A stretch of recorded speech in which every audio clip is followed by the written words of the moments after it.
Para falar sobre a reunião que o governo tem organizado desde ontem para tentar contornar o tarifaço, eu converso agora com Marcos Matos, que é o diretor-geral do Conselho dos Exportadores de Café do Brasil. Obrigado por estar aqui com a gente nesta tarde de quarta-feira. Eu queria começar a nossa conversa, Marcos, te ouvindo sobre qual a sensação que o setor tem, os cafeicultores têm, após as primeiras interações com as autoridades brasileiras nos últimos dias. O otimismo cresceu ou não desde essas interações? Olá, Fernando. Olá a todos. Bom, é muito importante o diálogo e o pragmatismo nesse momento, o viés econômico. Então, da nossa parte, existe sim uma visão de que se busca o diálogo e fomos ouvidos. Todos os setores, dos mais estratégicos, dos produtos mais perecíveis, que demandam o senso de urgência ainda maior, todas as discussões que a gente tem das boas relações com os Estados Unidos, do ponto de vista de que Brasil é insubstituível do ponto de vista de produção e exportação de café e Estados Unidos é insubstituível do ponto de vista de consumo. Então, a negociação pragmática, transparente é fundamental nessa hora e existe a disposição. Tanto que estamos vendo, após os setores privados reunidos com o vice-presidente ministerial do Alckmin e vários outros ministros, hoje o Congresso Nacional faz um movimento também de união nesse sentido. Então, para nós, o tempo, a parte de imprevisibilidade ainda segue. E ali, naquele momento, o vice-presidente fez um pedido também ao setor produtivo, que cabe a cada um também tentar buscar soluções. Falando primeiro do caminho da comunicação entre governos.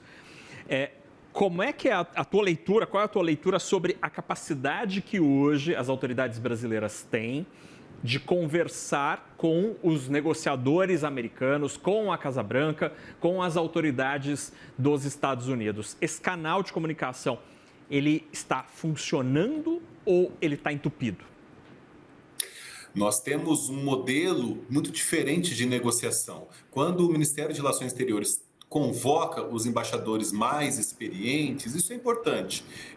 Há uma incerteza muito grande de como será o fortalecimento desse canal, que é, sim, muito difícil hoje em dia. Isso está todo mundo muito ciente. Mas, ao mesmo tempo, Fernando, é importante mencionar que o próprio vice-presidente pediu, que os empresários norte-americanos também ajudam nesse processo. Eu acho que isso é um fato novo. Não que no café isso já é parte da nossa rotina, a gente tem agendas permanentes com a National Coffee Association, com as grandes empresas de café, uma vez que café é 1,2% do PIB americano, a cada $1 que os Estados Unidos importa gera 43 na economia, são 2,2 milhões de empregos, e eles estão trabalhando. Nós vamos ter uma sequência de reuniões essa semana ainda com empresas norte-americanas de café e a própria National Coffee Association, porque existem tratativas que estão acontecendo no âmbito de Washington, e é ali que é um trabalho complementar, iniciativas por lá, iniciativas por aqui, e nós torcemos para que a gente consiga aproximar os dois países, que é uma relação bilateral de 200 anos, com uma história tão brilhante, a gente tem que achar um meio disso funcionar melhor. Então, me conta sobre esse esforço do setor privado, no caso do Secafé, em buscar os clientes, os compradores e os interessados neste mercado lá do outro lado do hemisfério. Como tem sido a receptividade dos compradores, dos grandes compradores, sejam as empresas que vendem alimento ao mercado final ou mesmo as redes de cafeteria, que são grandes consumidores brasileiros? Como tem sido a receptividade e eles poderiam, eventualmente, acionar as autoridades americanas nesse esforço conjunto entre setor público e privado? É exatamente isso, Fernando, que está acontecendo nesse momento. Primeiro que nós trouxemos empresas e o presidente da National Coffee Association para um evento aqui em Campinas que foi dia 2 a 4 de julho. Nós reunimos 35 países. Importante mencionar que o Secafé é uma entidade que representa 97% de todas as exportações. Então a gente já tem esse perfil voltado para os mercados que a gente exporta. E nós tivemos reuniões paralelas, colocamos o governo junto com empresas, governo junto com associações. Bill Murray, que é o presidente da NCA, participou de 2 painéis, falou sobre as tarifas. Foi um pouquinho antes do anúncio dos 50%, nós ainda estávamos no contexto de 10%, porém países produtores de café, como o Vietnã, haviam sido taxados com 46%, e numa negociação caiu para 20%. Então, esse lado da imprevisibilidade que o Bill Murray sempre cita. Tudo é imprevisível, que leva em considerações muitas coisas, mas tanto a data quanto a tarifa pode sofrer alterações. Então, eles fazem esse trabalho de uma forma muito discreta, justamente por essa nova forma de diplomacia que a gente está vendo, né? Qualquer notícia pode ser sinal de enfrentamento, e não é esse caminho que eles escolheram, mas eles buscam informações, nós enviamos sempre tudo que é requerido e eles trabalham internamente. Hoje, por exemplo, nessas reuniões, se discute até um termo muito específico que se fala em recursos naturais não disponíveis nos Estados Unidos. Afinal de contas, quem mais ganha com agregação de valor no café é o próprio Estados Unidos. E lembrando que o custo é maior para o consumidor, o custo é maior para o importador, que isso fique muito claro, afeta o mundo como um todo, porque nós somos 33% do mercado norte-americano, que é o maior mercado, o maior país consumidor do mundo. E isso afeta todo o globo por conta dos baixos estoques que a gente tem de café hoje em dia, por conta das várias anomalias climáticas que afetou diferentes países produtores em diferentes momentos. Então, tudo é muito sensível. E os nossos importadores, eles estão municiados de informação. Da mesma forma que a gente, como setor produtivo, nós levamos aos nossos ministros e ao nosso vice-presidente as informações. Então, todos estão fazendo o dever de casa de construir pontes. E vamos ver esse trabalho consegue ser mais efetivo. Marcos, nesse esforço do setor privado, desculpa só insistir um pouco nesse assunto, porque me parece uma estratégia muito diferente, interessante, como mesmo o senhor citou, né? Essa nova diplomacia, que ela é muito mais ampla, aberta. Que tipo de stakeholder relacionado ao café, né, interessado neste assunto do café, pode eventualmente tentar um diálogo com as autoridades americanas? A gente está falando de grandes traders importadoras de alimentos, a gente está falando de grandes redes cafeterias como o Starbucks, por exemplo, Dunkin' Donuts, ou grandes varejistas como o Walmart, Target. Quem são esses agentes que podem ajudar o café brasileiro lá nos Estados Unidos?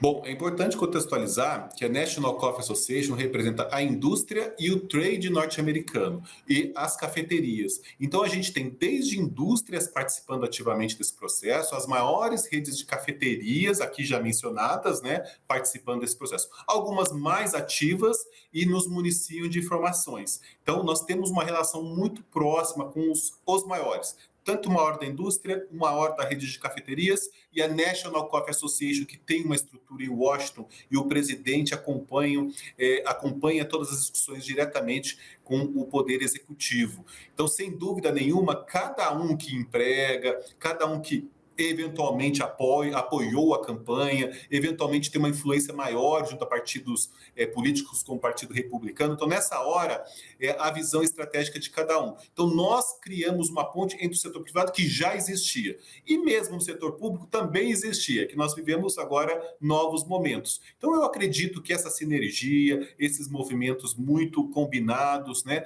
isso pode sim nos ajudar. Nós vimos aí inúmeras outras variáveis de questionados na seção 301, novos pontos em aberto, nós temos uma lei de reciprocidade, então o que a gente precisa é acalmar os ânimos e ir para uma negociação, que negociação não significa fragilidade. A gente pode seguir com a soberania, a gente pode subir com os argumentos técnicos e vamos buscar solidificar essa ponte. Depois das reuniões que a gente teve lá em Brasília, alguns dos setores do agronegócio relataram, por exemplo, a quantidade em milhões de dólares, às vezes centenas de milhões de dólares, que já estavam ou embarcados em mercadorias ou que estavam à espera de um embarque nos portos brasileiros rumo aos Estados Unidos. Eu queria ouvir do senhor se o setor de café tem algum tipo de estimativa de quanto em grãos, em pó, enfim, está hoje migrando para os Estados Unidos, está sendo transportado, e quanto isso pode representar em termos de ameaça, do tipo, olha, a gente não tem certeza se eles vão continuar importando, essa carga toda pode ficar no meio do caminho. Existe alguma estimativa relacionada a isso hoje para a indústria do café?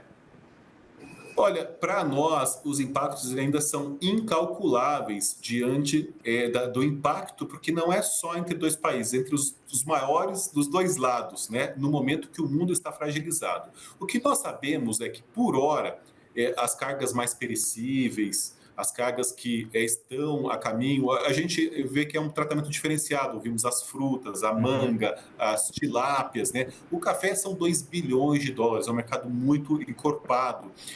E o que nós temos até o momento é a dúvida pós 1º de agosto e as novas negociações, porque o próprio mercado de café também entra numa situação, nas cotações internacionais, de muita volatilidade, muita incerteza. Porque o mercado funcionar bem precisa de previsibilidade, é o que a gente não tem agora. Então, nesse aspecto, sim, a gente vê ali um grande receio do que vai ser pós 1º de janeiro, e isso é muito ruim para a realização de novos negócios. Mas dos prejuízos, os nossos associados ainda aguardam uma definição rápida, porque o senso de urgência é máximo nesse momento. Então a gente ainda trabalha com outras hipóteses e ainda não fizemos os cálculos, até porque é realmente muito prematuro e seria também incalculável. E Marcos, ontem, observando daqui, foi visível ali alguma diferença entre os participantes das reuniões, especialmente na segunda reunião do pessoal do agro, em que os setores produtivos acenaram, indicaram verbalmente a hipótese ou o desejo de adiamento de um esforço brasileiro de tentar adiar o início da cobrança dos 50% do 1º de agosto para uma data a posteriori, enquanto o governo brasileiro, na figura do vice-presidente Geraldo Alckmin, indicou o desejo ou a vontade de tentar resolver a situação até o último dia, antes do dia 1º de agosto. Para o Secafé, seria importante que o governo brasileiro solicitasse como primeira medida o adiamento do início desta cobrança de 50%? Olha, nós notamos realmente que as cargas mais perecíveis, viu, Fernando, é necessário um adiamento, porque o produto não suporta, né? O tempo de prateleira é muito, muito curto.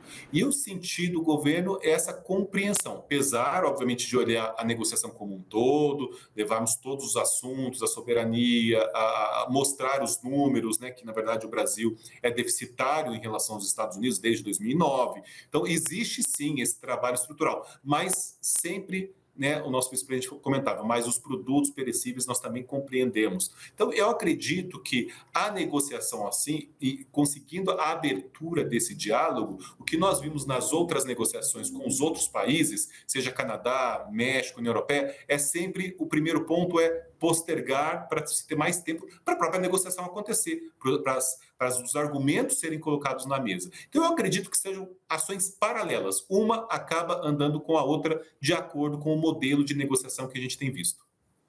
Terminar essa interessantíssima conversa, existe a percepção, assim, eu tenho ouvido a percepção de algumas pessoas mais críticas à estratégia do governo brasileiro, de uma eventual terceirização do esforço de negociação ao, por exemplo, solicitar a entidades importantíssimas como o Secafé ou a BIEC, por exemplo, todo mundo que estava ontem na reunião, de contatar os seus clientes nos Estados Unidos para que a pressão aconteça via setor privado. O senhor concorda que o governo brasileiro poderia estar tentando fazer uma terceirização de parte desta negociação, saindo das costas dos diplomatas, das autoridades e passando para as costas do setor privado? Olha, para a gente esse assunto a gente recebeu muito bem essas argumentações, porque em toda negociação o setor privado pode contribuir, né? Uhum. É com certeza quem assina o contrato de exportação, quem compra a matéria, quem passa pelo porto, conhece as especificidades do negócio. E só quem está no negócio, quem exporta, quem importa, quem produz, conhece isso. Eu acho que isso é um modelo para mostrar que toda negociação o setor privado pode sim ter uma contribuição dentro do seu escopo. E a gente vive uma situação excepcional. Então, eu acho que é um sinal de transparência, de abertura, de confiança ao dizer nós estamos fazendo aquilo que a gente consegue e a gente também precisa de apoio, precisa de ajuda, porque a situação é nova para todos nós. Então, nós sentimos assim uma abertura e a transparência na comunicação, na clareza nessa hora é muito importante, porque a gente não perde, né, tempo em únicas estratégias que muitas vezes podem também não ser as mais eficazes. E a gente trabalha em várias frentes. Eu acho isso muito importante, o canal que foi aberto, e nós já vínhamos trabalhando com o ministro Fávaro na mesma linha nas últimas semanas, porque é parte, né, do DNA do Secafé estar em contato com o importador e trabalhar as agendas juntos. Vimos aí a lei anti-desmatamento da União Europeia, o Brasil aumentou as exportações com uma lei anti-desmatamento, sempre em contato com o nosso importador. Criamos governança, criamos formas de análise, usamos plataformas integradas com o nosso importador. Então, a gente já tem essa cultura e podemos, sim, ajudar o governo numa hora tão complexa para todos. Muito bem. Marcos Matos, diretor-geral do Conselho dos Exportadores de Café do Brasil, Secafé. Agradeço muito pela conversa. Tomara que esse esforço todo do setor privado, do setor público, chegue a um bom termo, porque isso é importante para a nossa economia. Marcos, obrigado pela conversa. Boa tarde. Boa tarde, Fernando. Nós ficamos sempre a postos, viu? Conte conosco. Até logo, boa tarde.